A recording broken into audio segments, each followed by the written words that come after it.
When it was the fourth night, Donyazaad asked her to finish the story, if she was not sleepy, and so she went on.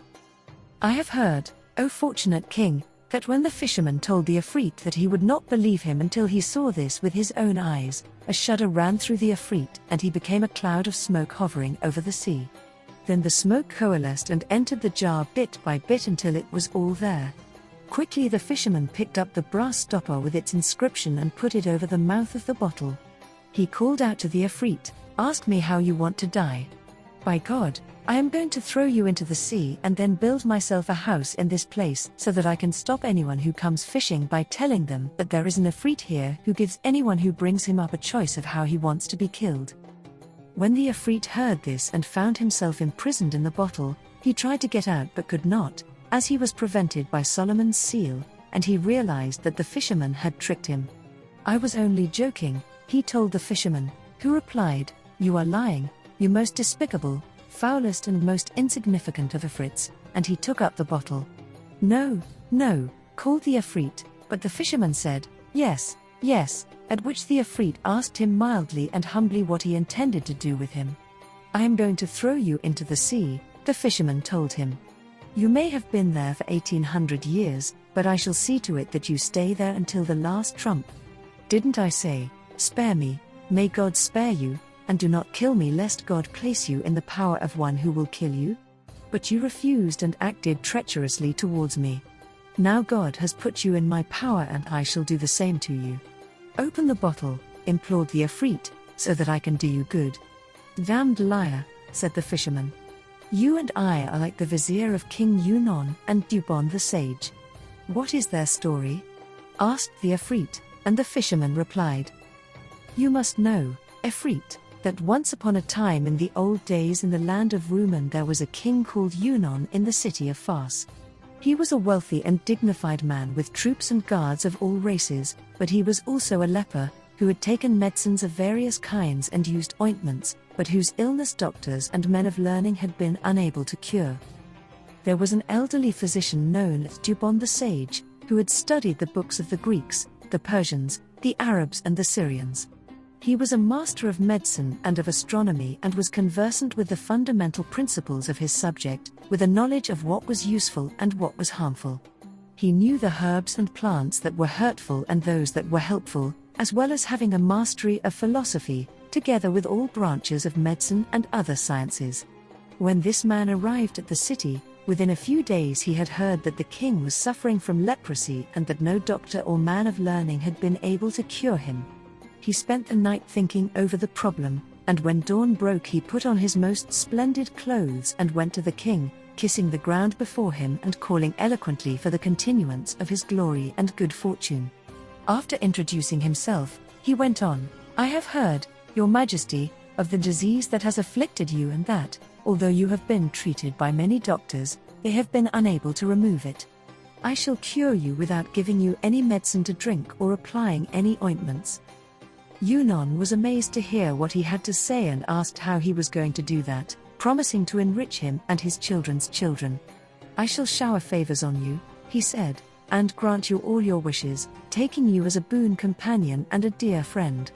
He then presented Dubon with a robe of honor and treated him with favor, before asking, "Are you really going to cure my leprosy without medicines or ointment?" Dubon repeated that he would, and the astonished king asked when this would be, urging him to be quick.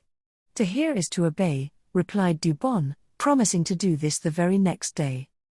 Dubon now went to the city, where he rented a house in which he deposited his books, his medicines and his drugs. He took some of the latter and placed them in a polo stick, for which he made a handle, and he used his skill to design a ball. The next day, after he had finished, he went into the presence of the king, kissed the ground before him, and told him to ride out to the polo ground and play a game. The king was accompanied by the emirs, chamberlains, viziers and officers of state, and before he had taken his seat on the ground, Dubon came up to him and handed him the stick. "Take this," he said. "Hold it like this, and when you ride onto the field, hit the ball with a full swing until the palm of your hand begins to sweat, together with the rest of your body. The drug will then enter through your palm and spread through the rest of you. When you have finished and the drug has penetrated, Go back to your palace, wash in the baths and then go to sleep, for you will have been cured. That is all." At that, the king took the stick from him and mounted, holding it in his hand. He threw the ball ahead of him and rode after it, hitting it as hard as he could when he caught up with it, and then following it up and hitting it again until the palm of his hand and the rest of his body became sweaty because of his grip on the stick. When Dubon saw that the drug had penetrated into the king's body, he told him to go back to his palace and bathe immediately. The king went back straight away and ordered that the baths be cleared for him. This was done, and houseboys and Mamluks hurried up to him and prepared clothes for him to wear. He then entered the baths, washed himself thoroughly and dressed before coming out, after which he rode back to his palace and fell asleep. So much for him, but as for Dubon the sage, he returned to spend the night in his house, and in the morning he went to ask permission to see the king. On being allowed to enter, he went in, kissed the ground before him and addressed him with these verses which he chanted. "Virtues are exalted when you are called their father, a title that none other may accept. The brightness shining from your face removes the gloom that shrouds each grave affair. This face of yours will never cease to gleam, although the face of time may frown.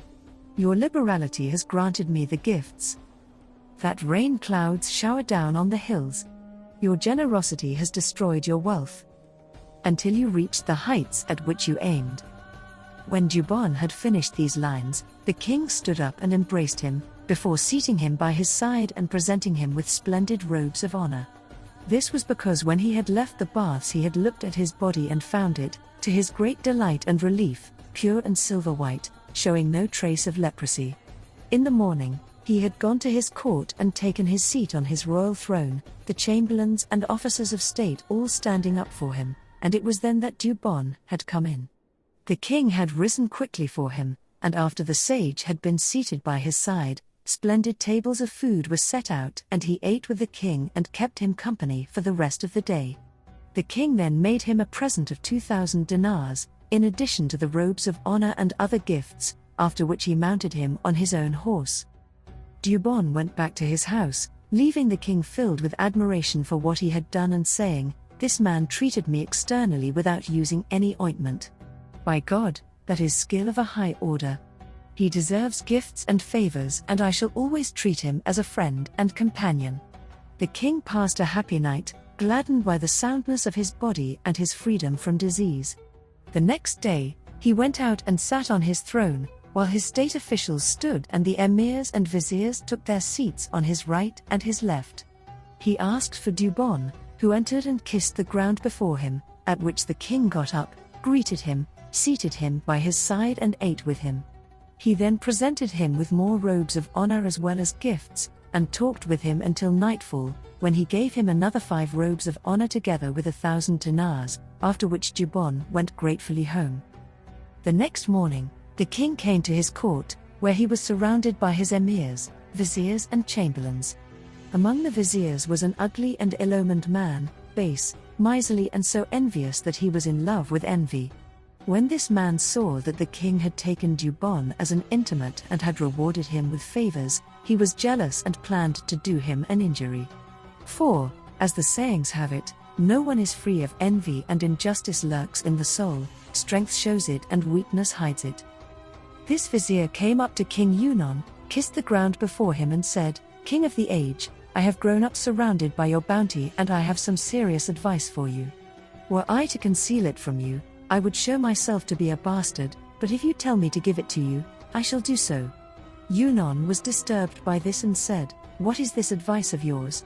The vizier replied, "Great king, it was a saying of the ancients that time was no friend to those who did not look at the consequences of their actions. I have observed that your majesty has wrongly shown favor to an enemy who is looking to destroy your kingdom. You have treated this man with generosity and done him the greatest honor, taking him as an intimate, something that fills me with apprehension." Yunon was uneasy, his color changed and he asked the vizier who he was talking about. "If you are asleep, wake up," the vizier told him, and went on, "I am talking about the sage Dubon." "Damn you!" exclaimed Yunon. "This is my friend and the dearest of people to me, for he cured me through something that I held in my hand from a disease that no other doctor could treat. His like is not to be found in this age or in this world, from west to east. You may accuse him, but today I am going to assign him pay and allowances, with a monthly income of 1,000 dinars, while even if I divided my kingdom with him, this would be too little. I think that it is envy that has made you say this, reminding me of the story of King Sindbad. Morning now dawned and Shahrazad broke off from what she had been allowed to say.